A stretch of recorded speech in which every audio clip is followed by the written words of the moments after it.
lips were more pronounced and created a line running from the top of the front fender arch all the way to the rear of the car. In '69, you had a lot of elements that came together in the Camaro. There was a purity of styling still with the first generation. And the '69 Camaros were all over the place. They were in every neighborhood, at every drive-in.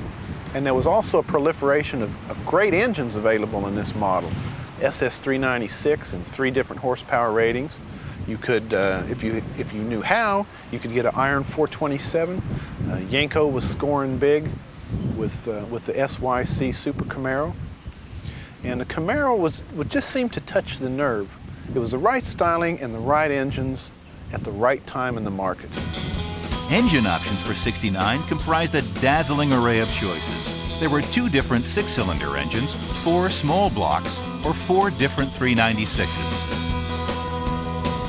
However, there was one engine that never made the option list. But the 1,015 people who managed to get their hands on a '69 Camaro with this engine were lucky people indeed.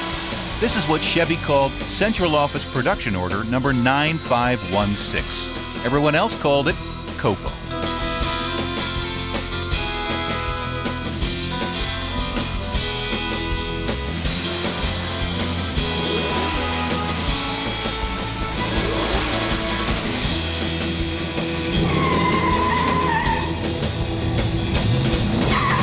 These cars, when you're racing them, they're just an amazing car. They just rev so easily. There's no work to it whatsoever. It's just the car loves to rev, wants to go 6,500, 7,000 RPM. You just sit in it, mash it to the floor and hang on, and like I said, next thing you know, you're doing 108 mile an hour and you're through the end traps.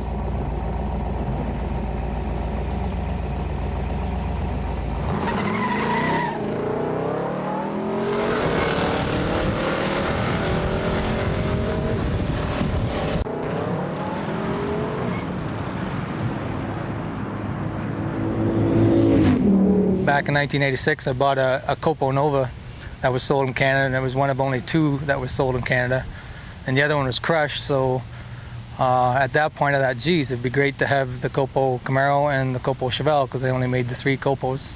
So I pursued the Copo Camaro and finally came up with it. The whole purpose of or thought behind the '69 Copo was to be as sleeperish as possible. There's no outside engine identification on it whatsoever.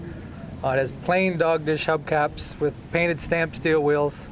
The idea was when you pulled up in the other lane, it just people look over and say, oh well, it's just a little 350 car.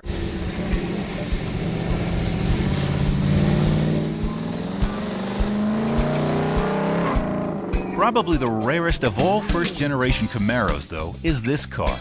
This is one of 69 Copo Camaros made with a ZL1 all-aluminum 427 cubic inch engine.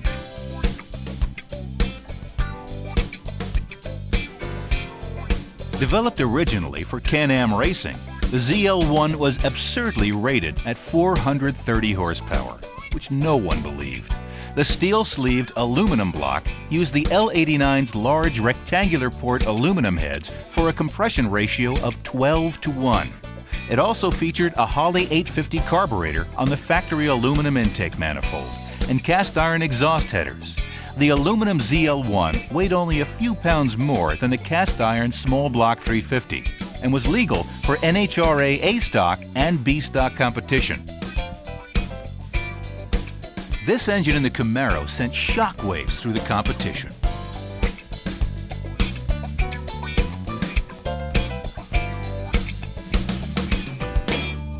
With the all-aluminum ZL1 engine, the drag racers like Grumpy Jenkins had a field day with it.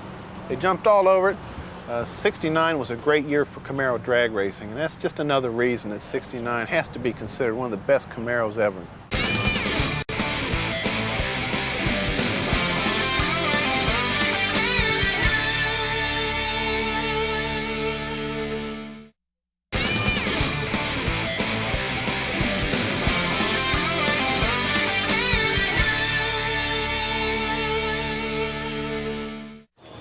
Among today's car enthusiasts, the Camaro is even more popular than it was back in the late '60s. Younger enthusiasts find the car more exciting than many of today's youth-oriented cars. And for those who remember the muscle years, the passion still lives on. More supercars were created from the '69 Camaro than any other, like this 396-375 Indy Pace Car convertible, built especially for Pete Estes, the president of General Motors at the time.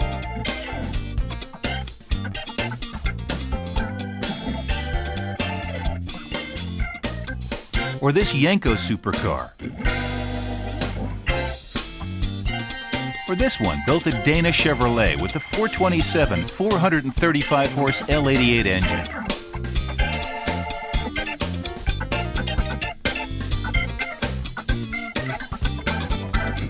Or this '69 Camaro by Nicky Chevrolet.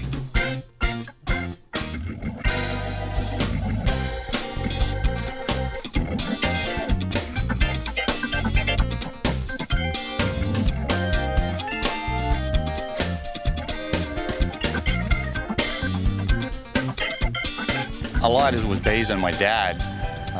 He used to bring me around with a lot of his friends. I used to see muscle cars from '69 to '70 Chevelles to second generation Camaros again.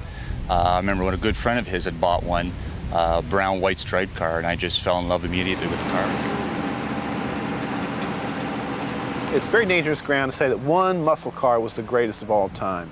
But if you were going to attempt that, you would have to consider the '69 Camaro, which had the great SS396 options, the aluminum head L89, you had the copos, you had the Yenkos, plus you had an amazing production run that lasted into the '70 model year.